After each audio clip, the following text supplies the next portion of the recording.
नमस्कार, मैं तरुण वर्मा और मैं एक क्लिनिकल साइकोलॉजिस्ट हूँ। इस वीडियो में बताऊँगा कि डेथ ऑब्सेशंस को कैसे ट्रीट किया जाता है। ईआरपी मतलब जो साइकोथेरेपी है, जिसे एक्सपोजर एंड रिस्पॉन्स प्रिवेंशन कहा जाता है, वो किस तरह से डेथ ऑब्सेशंस को दूर करने में हेल्प कर सकती है। इस बारे में थोड़ा ब्रीफ में बताऊँगा और कुछ आपको टेक्निक्स के बारे में भी जानकारी दूंगा, जो कि डेथ ऑब्सेशंस या कंपल्जन्स को दूर करने में मददगार साबित हो सकती हैं। तो आइए अब बात करते हैं डेथ ऑब्सेशंस और कंपल्जन्स के बारे में और कैसे इनको साइकोथेरेपी से दूर किया जाता है। डेथ ऑब्सेशंस मतलब किसी फैमिली मेंबर या किसी भी क्लोज रिलेटिव या किसी लव्ड वन की डेथ को लेकर नेगेटिव अनवांटेड थॉट्स आना। कुछ ऐसे थॉट जिसमें अपने लव्ड वन की मौत की इमेजेस आती हैं, विचार आते हैं, और फिर उन्हें हटाने के लिए एक पर्सन कोई ना कोई कंपल्जन्स करता है।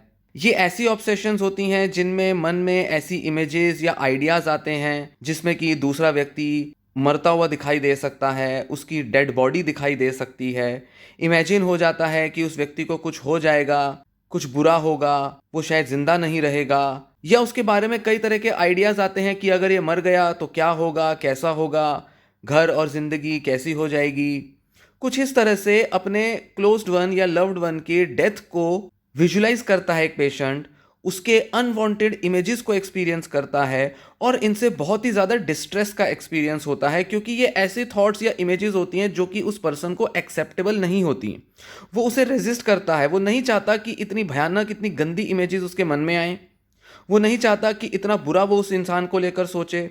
और क्योंकि ये इमेजेस या थॉट्स बहुत ज़्यादा मन में आ सकती हैं, इसलिए पेशेंट को उस फैमिली मेंबर के लिए बहुत गिल्ट भी होता है, क्योंकि उसे लगता है कि शायद ये जो थॉट्स हैं वो खुद सोच रहा है, वो अपने मन से ऐसा चाह रहा है।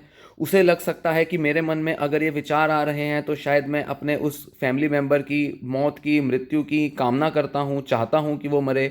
तो इस वजह से पेशेंट ये नहीं देख पाता कि उसके मन में ये जो विचार आ रहे हैं ये उसकी इच्छा से नहीं आ रहे, जबकि ये एक बीमारी का लक्षण है। और वो इनके लिए बहुत पर्सनल रिस्पॉन्सिबिलिटी लेने लगता है, खुद को जिम्मेदार मानता है इन विचारों के लिए, और ऐसे में बहुत ज़्यादा डिस्ट्रेस और मेंटल पेन का एक्सपीरियंस होता है। और वक्त के साथ अगर इन ऑब्सेशंस और इन थॉट्स का अगर इलाज ना किया जाए तो ये बहुत ज़्यादा उस पर्सन के माइंड को ऑक्यूपाई कर सकती हैं थॉट्स, जिसकी वजह से उसकी डे टू डे फंक्शनिंग भी अफेक्ट हो जाती है, किसी काम में मन लगने में भी मुश्किल होती है, खुद के प्रति भी बहुत घृणा होती है, नफरत सी आती है, गुस्सा आता है, चिड़चिड़ापन बढ़ सकता है, और नींद या कई दूसरे एरियाज भी लाइफ के अफेक्ट हो सकते हैं, क्योंकि ये पर्सन अपने बारे में और उस पर्सन को लेकर बहुत ज़्यादा खुश नहीं महसूस करता। और ऐसे में वो उस व्यक्ति को अवॉइड भी कर सकता है, उसके साथ किसी तरह का कांटेक्ट बनाने से दूर रह सकता है, बात नहीं करेगा, उससे दूर भागेगा, क्योंकि उसे हमेशा ऐसा लगेगा कि अगर वो व्यक्ति उसके आसपास होगा तो वो उसके मौत के बारे में सोचने लग जाएगा। तो इसलिए वो उस पर्सन के ख्याल या उसके थॉट या उससे कांटेक्ट से भी दूर भागने लगता है। साथ ही इस डेथ ऑब्सेशन या कंपल्जन का इम्पैक्ट इस तरह से भी पड़ता है कि ओवरऑल एक पर्सन डेथ या मौत के खबर से भी घबरा जाता है, कांप जाता है। अगर कहीं किसी व्यक्ति के मरने की खबर आ जाए, कहीं न्यूज़ में या कहीं अखबार में कोई मौत या डेथ या किसी तरह के डिज़ास्टर की अगर कोई खबर आए, तो ये बहुत डर जाता है। उसे लगता है कि ये जो डेथ, मौत, एक्सीडेंट, डिज़ास्टर की जो खबरें हैं, ये उन खबरों से अपने उस लव्ड वन को कनेक्ट कर लेगा और उसके बारे में और भी बुरा सोचने लगेगा। इनफैक्ट धीरे धीरे जैसे जैसे ओसीडी बढ़ता जाता है, ये जो पर्सन को लेकर जो उसके मन में जो डेथ के विचार हैं, ये अपना रूप बदलते रहते हैं। आज अगर डेथ में अगर उसकी चिता दिखती है तो कल को कुछ टाइम बाद उसका एक्सीडेंट दिखेगा, तो कल को किसी बीमारी से मरता हुआ वो व्यक्ति दिखेगा, तो कल को उसका मर्डर भी वो व्यू कर सकता है। किसी ना किसी तरह से वो उस पर्सन की डेथ के बारे में थॉट्स और इमेजेस को एक्सपीरियंस कर सकता है। तो ऐसे में जो डिस्ट्रेस है वो बहुत ज़्यादा बढ़ जाता है, खासकर तब जब वो उस ऐसे व्यक्ति को लेकर मन में थॉट्स आ रहे हों जिससे कि वो बहुत ज़्यादा लगाव रखता है, बहुत ज़्यादा प्रेम करता है। इसलिए इन विचारों का इलाज किया जाना बेहद ज़रूरी है। कंपल्जन्स के तौर पर किसी तरह का कोई सुपरस्टिशियस रिचुअल हो सकता है, कोई काउंटिंग रिचुअल हो सकता है, कुछ बोल रहे हैं, कुछ भगवान का नाम जप कर रहे हैं, किसी तरह से वो चाहता है कि वो जो डेथ की जो इमेज है, थॉट्स हैं, उसको कैंसल आउट करे, उसको हटाए, उसको नलीफाई करे, और इसके लिए किसी भी टाइप का मेंटल या बिहेवियरल कंपल्जन वो डेवलप कर सकता है, जिससे कि थोड़ी देर का रिलीफ मिल जाता है, थोड़ी देर के लिए मन को छुटकारा मिलता है उन इमेजेस से। पर फिर भी अगर वो किसी तरह से स्टिमुलस मिल जाए, दोबारा से वो डेथ के बारे में या उस पर्सन के बारे में सोच ले, तो फिर से उसके मन में डर आ जाते हैं। तो ऐसे एक ओसीडी जो है वो लूप की तरह चलता रहता है। तो इस तरह के ओसीडी का इलाज क्या होता है? इलाज के तौर पे वैसे तो दवाइयाँ हेल्पफुल होती हैं, जैसे कि फ्लुओक्सिटीन या फिर फ्लुओक्सामीन, ऐसी कुछ दवाइयाँ जो कि एसएसआरआई कैटेगरी की होती हैं, एंटी डिप्रेसेंट भी होती हैं। इस तरह की दवाइयाँ हेल्पफुल होती हैं, जो कि कई सारे पेशेंट्स में इस तरह की डेथ की ऑब्सेशंस को दूर करने में हेल्पफुल होती हैं। पर क्योंकि ये प्योर ओसीडी होता है, प्रिडोमिनेंटली ऑब्सेशनल ओसीडी का पार्ट होता है, बहुत लोगों के लिए दवाओं की मदद से इन ऑब्सेशन से छुटकारा पाना काफ़ी मुश्किल हो जाता है। तो ऐसे में ज़रूरत होती है कि एक पर्सन साइकोलॉजिकल मैनेजमेंट करे, मतलब कॉग्निटिव बिहेवियर थेरेपी को यूज़ करे, जिसमें सबसे ज़्यादा इंपॉर्टेंट जो टेक्निक यूज़ की जाती है वो होती है एक्सपोजर एंड रिस्पॉन्स प्रिवेंशन, मतलब ईआरपी।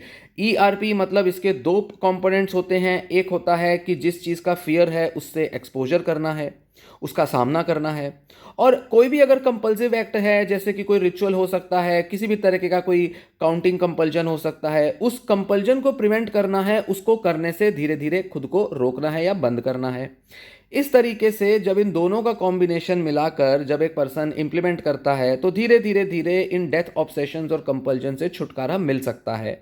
अब मैं आपको बताऊंगा कि ये जो डेथ ऑब्सेशंस कंपल्जन्स हैं, इसमें ईआरपी की टेक्निक्स लगाई कैसे जाती हैं। अगर सीधे तौर पे कहें तो एक्सपोजर ट्रीटमेंट में ज़रूरी होता है कि जो डेथ की जो इमेजेस हैं, डेथ की जो थॉट्स हैं, उनको इस तरह से एक्सपोजर किया जाए कि उनका वर्स्ट केस सिनेरियो इमेजिन किया जाता है। फियर या एंजाइटी को दूर करने के लिए सबसे बेस्ट ट्रीटमेंट होता है कि जिस चीज़ का डर है उसका सामना किया जाए। इसका मतलब है कि उस पर्सन के बारे में जो मौत से संबंधित जो भी विचार, थॉट्स, इमेजेस आती हैं, उनका एक वर्स्ट केस सिनेरियो इमेजिन किया जाए और उनको अपने मन में अलाउ किया जाए और सीक्वेंस बाय सीक्वेंस देखा जाए, इमेजिन किया जाए वो सारे इमेजेस, वो सारे थॉट्स जिससे कि एक पर्सन डरता है, जिनको लाने से उसके मन में बहुत ज़्यादा डर पैदा होता है। जैसे किसी एक पर्सन की डेथ को इमेजिन किया जाएगा, वो व्यक्ति मर गया है, उस व्यक्ति की चिता पड़ी है, उसके चिता के आगे पीछे हर तरह के लोग आए हैं, पड़ोसी रिश्तेदार आए हैं। जो पेशेंट है वो देख रहा है कि उसका जो लव्ड वन है उसकी डेड बॉडी पड़ी है, आसपास के लोग रो रहे हैं। उस फैमिली मेंबर या उस लव्ड वन की डेड बॉडी को पूरा डिटेल में इमेजिन कराया जाता है। पूरा का पूरा डेथ का जो पूरा प्रोसेशन है, किस तरह से सारी क्रियाएं की जा रही हैं, उसको इमेजिन कराया जाता है। शमशान घाट तक कैसे ले जाया जा रहा है, वहाँ पर किस तरह से लकड़ियों पर डेड बॉडी को रखा जा रहा है, चिता बनाई जा रही है, उसको कैसे धीरे धीरे जलाया जा रहा है और वो व्यक्ति को कैसे पूरी तरह से पंच तत्व में विलीन किया जा रहा है। ये पूरा का पूरा प्रोसेस इमेजिन करना, उसको पूरी डिटेल में वर्स्ट केस तक कि ज़्यादा से ज़्यादा बुरा क्या हो सकता है, उस सब को इमेजिन करना ये कराया जाता है। इसी के साथ उस पर्सन को कई तरीके की बीमारियों से पीड़ित होता हुआ दिखाया जाएगा। ऐसा इमेजिन कराया जाएगा कि वो जो पर्सन है वो पूरी तरह से बीमार है, वो पूरी तरह से बस मरने वाला है। क्योंकि कई तरीके के डर एक पेशेंट के मन में हो सकते हैं। बीमारी का डर हो सकता है कि वो जो फैमिली मेंबर है वो बीमार है काफ़ी, और क्योंकि वो बीमार है इस वजह से डेथ ऑब्सेशन शुरू हुई। तो वो सारे के सारे जो पॉसिबिलिटीज़ हैं जो कि एक पर्सन को उस डेथ के फियर से दूर करने में हेल्प कर सकते हैं, उनको इमेजिन कराया जाता है। ये तो है बहुत सीधे तौर पर किया जाने वाला डेथ की इमेजेस का एक्सपोजर। इस तरीके के जो आइडियाज़ हैं, जो भी दिमाग में थॉट्स हैं, उनका एक्सपोजर कराया जाएगा। पर होता क्या है कि इस लेवल का एक्सपोजर करना लोगों के लिए शुरुआत में बहुत मुश्किल होता है। बहुत डिफ़िकल्ट होगा कि ऐसे व्यक्ति जिससे कि वो प्रेम करते हैं, जो कि उनका फैमिली मेंबर है, जिसमें पेरेंट्स हो सकते हैं, बच्चे हो सकते हैं, अपने हस्बैंड, वाइफ, ब्रदर, सिस्टर, कोई भी हो सकता है, उसकी डेड बॉडी को इमेजिन करना बहुत मुश्किल होगा। तो ऐसे में शुरुआत कराई जाएगी डेथ से रिलेटेड कुछ दूसरे थॉट्स या इमेजेस से। ऐसी इमेजेस, ऐसे थॉट्स जिससे एक पर्सन को बहुत ज़्यादा एंग्जाइटी ना हो। ध्यान दें कि डेथ ऑब्सेशन और कंपल्जन में सिर्फ किसी लव्ड वन की डेथ की इमेजेस या थॉट्स के बारे में सिर्फ डर नहीं लगता। डेथ की जो पूरी थीम है, डेथ का जो पूरा टॉपिक है, विषय है, सब्जेक्ट है, उससे इर्द गिर्द जितने भी माइंड में एसोसिएशंस बन सकते हैं, उनको लेकर एक पर्सन धीरे धीरे अपने मन में एंग्जाइटी डेवलप कर लेता है। काफी हद तक इस पर्सन को डेथ से रिलेटेड एंजाइटी होने लगती है, मौत के विषय से ही उसको मन में घबराहट होने लगती है। डेथ की कोई खबर सुन लेंगे, खबर आ गई कि भाई एक बिल्डिंग में आग लगी, 3 लोगों की मौत हो गई, खबर आ गई, न्यूज़ आ गई टीवी में, तो ये डर जाएंगे, अचानक से घबरा जाएंगे। या तो ये डेथ के उस विषय से, उस खबर से ही घबरा जाएंगे, या फिर इन्हें लगेगा कि वो जो लोगों की मौत हुई है कहीं वो उनमें अपने लव्ड वन को ना इमेजिन करने लगें, वो ये ना सोचने लगें कि शायद इनके घर में भी आग लग सकती है, वो जो इनका सगा संबंधी है वो भी उसमें भस्म हो सकता है। तो दोनों तरह से इनके मन में ये डर आ सकता है। तो डेथ एंजाइटी और डेथ का ऑब्सेशन दोनों अक्सर साथ साथ मिलते हैं उन लोगों में जिनको इस तरह का ओसीडी है। तो डेथ एंजाइटी को दूर करने के लिए मौत से संबंधित जो घबराहट, जो चिंताएं हैं और जो दूसरे कुछ ऑब्सेशंस हैं उनको दूर करने पर भी टारगेट किया जा सकता है। यह भी एक्सपोजर थेरेपी से किया जाएगा, पर इस तरह का जो एक्सपोजर होगा वो उस पर्सन के लिए थोड़ा आसान हो जाएगा, क्योंकि इसमें डायरेक्ट उस लव्ड वन की डेड बॉडी की इमेजेस को विजुलाइज नहीं करना। इसमें डेथ को लेकर कई दूसरे तरीके से टारगेट किया जा सकता है कि कैसे उन ऑब्सेशंस को दूर किया जाए। जैसे इसमें कुछ एग्जांपल्स दूंगा कि अगर ये पर्सन जिसको कि ओसीडी है, ये अगर डेथ या डेड का वर्ड बोलने से भी अगर डरता है, अगर उस वर्ड को भी अवॉइड करता है, कहीं अगर पढ़ने में मिल जाए डेथ, डेड, मौत, मृत्यु, जनाजा, शैया, कहीं ये वर्ड्स पढ़ने को भी मिल जाए और अगर ये उनसे डरता है तो इसे कहा जाएगा ये सारे वर्ड्स लिखो, इन सब वर्ड्स को बोलो। ये सारे शब्द जो भी आपके मन में डर पैदा करते हैं, इनका एक्सपोजर करने का तरीका है कि इन्हें बोला जाए या लिखा जाए। जितने भी पर्यायवाची साइनोनिमस वर्ड्स हो सकते हैं डेड को लेकर या डेथ को लेकर, उसको इस पर्सन को बुलवाया जाता है या लिखवाया जाता है, ताकि उसके मन से इस शब्द से जुड़ा जो डर है वो धीरे धीरे कम हो जाए। ऐसे में ये उस डेथ के टॉपिक से डील करने की अपनी क्षमता, अपनी एबिलिटी को बढ़ाना शुरू कर देगा। फिर डेड या डेथ से रिलेटेड कुछ सेंटेंसेस बनाए जा सकते हैं, जैसे कुछ एब्स्ट्रैक्ट सेंटेंसेस हो सकते हैं, जैसे कि मौत तो सभी को आती है, एक ना एक दिन तो सभी ने मरना है, डेथ जो है वो इनएविटेबल है, पैदा होना और मरना ये लाइफ की साइकिल का पार्ट होता है। कुछ इस तरीके की थॉट्स लिखवाई जा सकती हैं। या मौत को लेकर इससे भी ज्यादा एक्सट्रीम एक एक्सपोजर किया जा सकता है। जैसे मान लीजिए मौत को लेकर ऐसे बोला जाएगा लिखने को कि ऐसा लिखो कि जैसे सब लोग मर रहे हैं, सब लोग मर जाएंगे, आपका पड़ोसी, आपके रिश्तेदार, आपके जितने भी जान पहचान के लोग हैं, आपके दोस्त मित्र, सब मरेंगे, उनके बारे में ऐसे लिखो, उनका नाम ले लेके लिखो। क्योंकि डेथ को लेकर जो फियर होंगे वो केवल लव्ड वन से रिलेटेड नहीं होंगे, वो अपने आसपास के सारे जितने भी जान पहचान के लोग हैं उनको लेकर भी फियर हो सकता है। तो उसे कहा जाएगा कि डेथ को लेकर इस तरह से लिखो या इस तरह से बोलो ताकि आप डेथ के पूरे आइडिया, पूरे कॉन्सेप्ट से बहुत ज्यादा फेमिलियर हो जाओ और इससे डरना बंद कर दो। तो आप कह सकते हो अपने दोस्तों के नाम लिखोगे कि ये भी एक दिन मरेंगे, इसकी भी मृत्यु होगी, इसकी भी मृत्यु होना निश्चित है, या ये व्यक्ति जो है ये भी मरेगा, पड़ोसी का भी नाम लिख सकते हैं, कोई भी दोस्त मित्र जो भी आप जानते हैं, जिसके भी बारे में पता है, उसके बारे में उसका नाम लिख के भी एक्सप्रेस किया जा सकता है, जिसको कि डेथ से जोड़ा जा सकता है।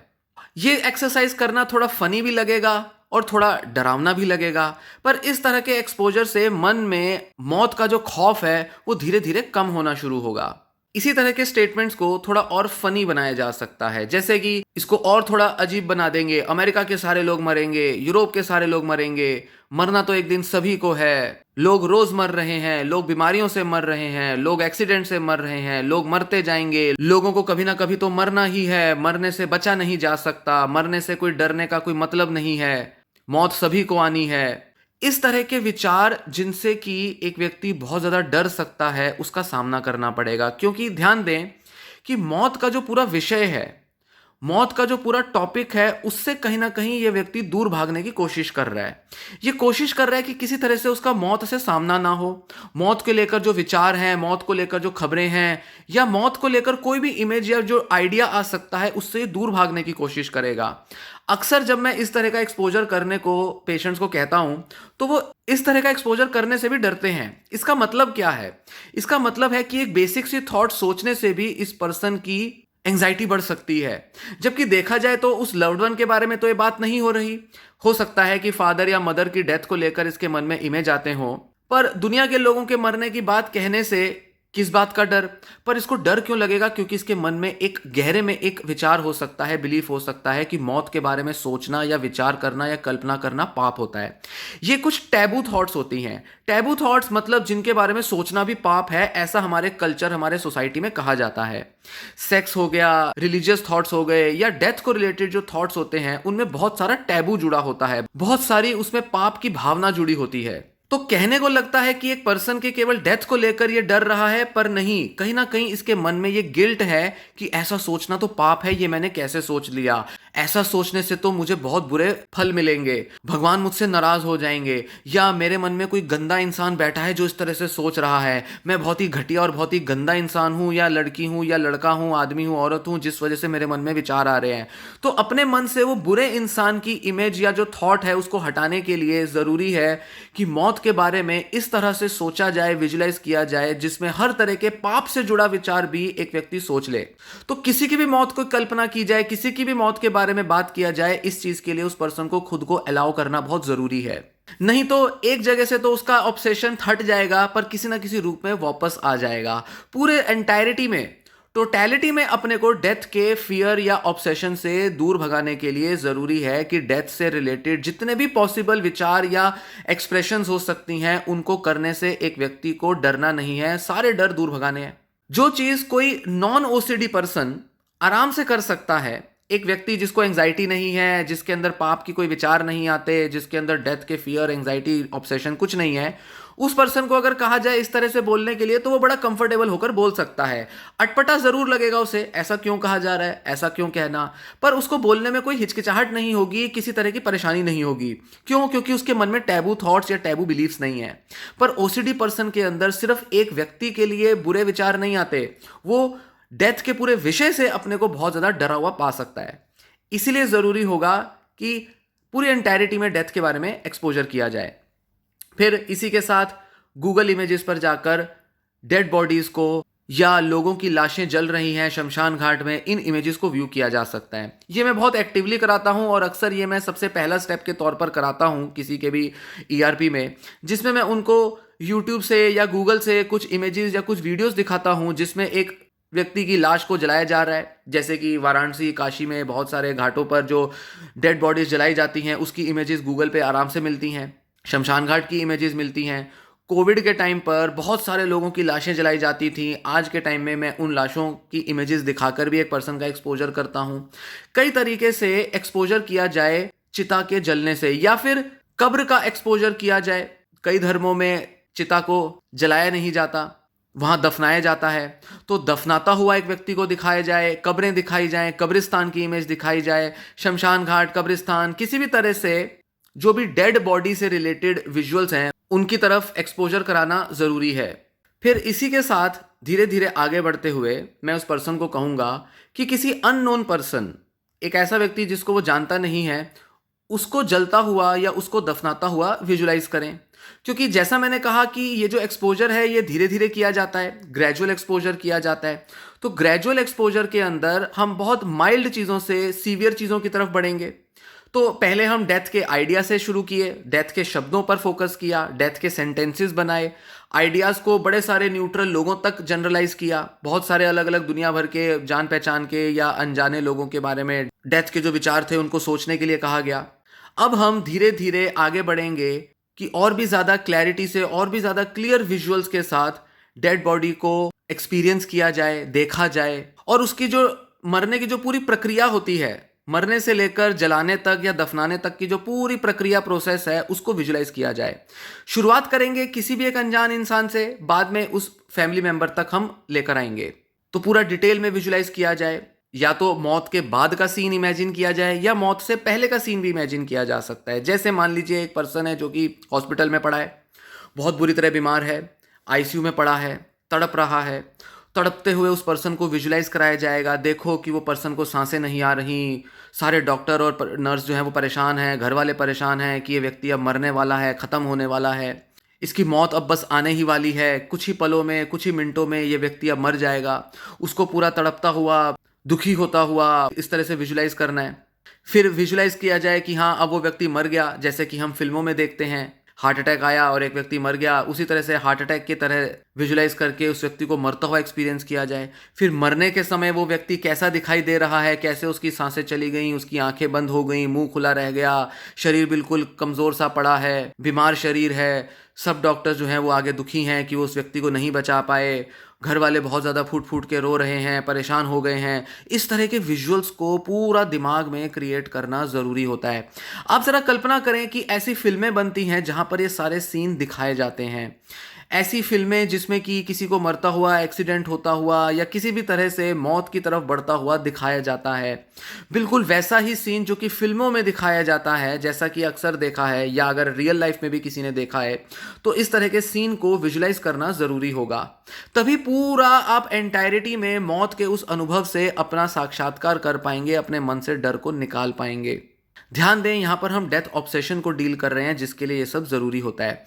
फिर इसके बाद वो व्यक्ति मर गया, अब उस व्यक्ति को उठाकर हॉस्पिटल में एम्बुलेंस की मदद से घर लाया जा रहा है, फिर उसको वहाँ पर डेड बॉडी रखी है, फिर सारे रिश्तेदार मिलने आ रहे हैं, वहाँ पर सब शोक मना रहे हैं, बिल्कुल मातम का माहौल है, उस व्यक्ति को याद कर रहे हैं, वो व्यक्ति की जो पूरी लाश है वो वहाँ पर पड़ी हुई है।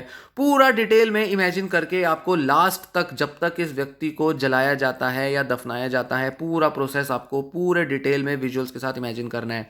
धीरे धीरे धीरे जब आप ये डिटेल में पूरा वर्स्ट केस में इमेजिन करेंगे, आपके डर धीरे धीरे कम होने लगेंगे, क्योंकि जिस चीज़ का सबसे ज़्यादा डर था कि ये सब देखने से बचना है, ये थॉट भी ना आ जाए, ये विचार भी ना आ जाए, ये सब देखने से आप बच रहे थे, अब आपको ये सब दिखाया जाएगा। फिर जब एक बार आप अनजान लोगों के बारे में इस तरह से विजुलाइज कर लेते हैं, फिर आप अपने फैमिली मेंबर के बारे में विजुलाइज करेंगे। शुरुआत में आप बहुत ही ब्रीफ में विजुलाइज करेंगे, ब्रीफ में आप वो थॉट डेथ की लाएंगे, धीरे धीरे धीरे धीरे पूरा प्रोसेस इमेजिन करेंगे, फिर आप थोड़ा डिटेल में भी ले जा सकते हैं।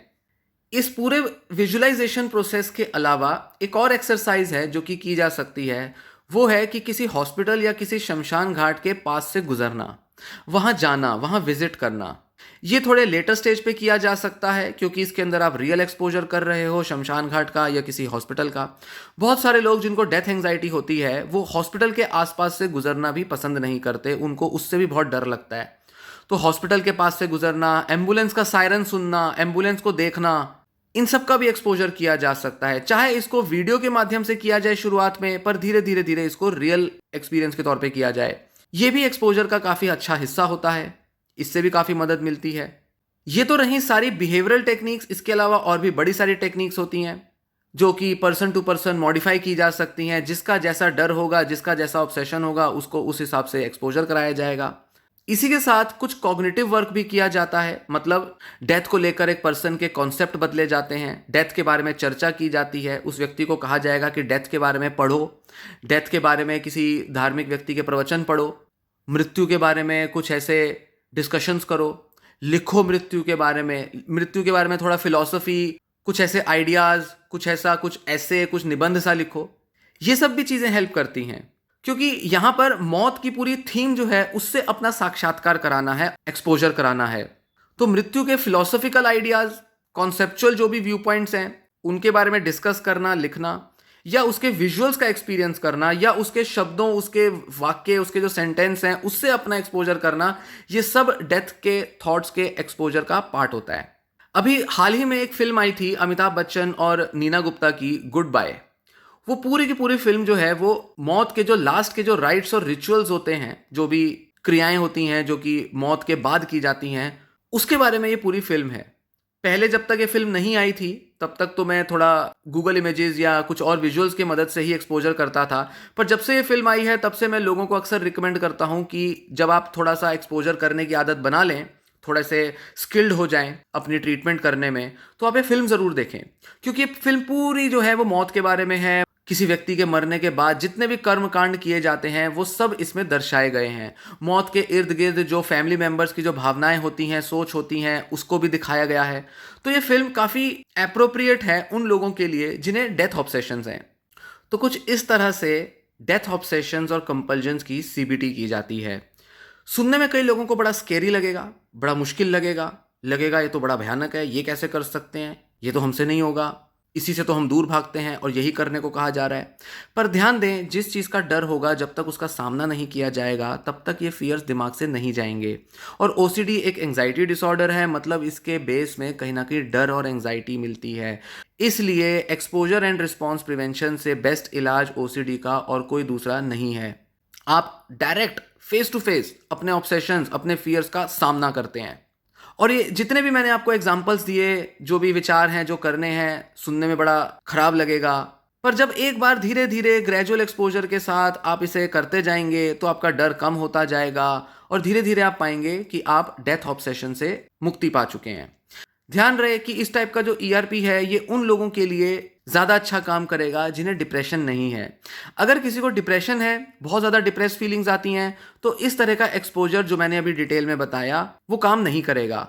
कुछ टेक्निक्स काम करेंगी, डेथ को लेकर जो आइडियाज़ हैं या जो एब्स्ट्रैक्ट एक्सप्रेशंस हैं वो तो काम कर जाएंगी, पर किसी व्यक्ति की मौत का पूरा प्रोसेस इमेजिन करना, विजुलाइज करना ये बड़ा मुश्किल होगा। इसलिए ध्यान रखना पड़ता है कि जिन लोगों को डिप्रेशन है उनके साथ ये टेक्निक्स सावधानी से लगाई जाती हैं, क्योंकि ऐसे विचार सोचने से वो और भी ज़्यादा घबरा सकते हैं और भी ज़्यादा डिप्रेस्ड हो सकते हैं।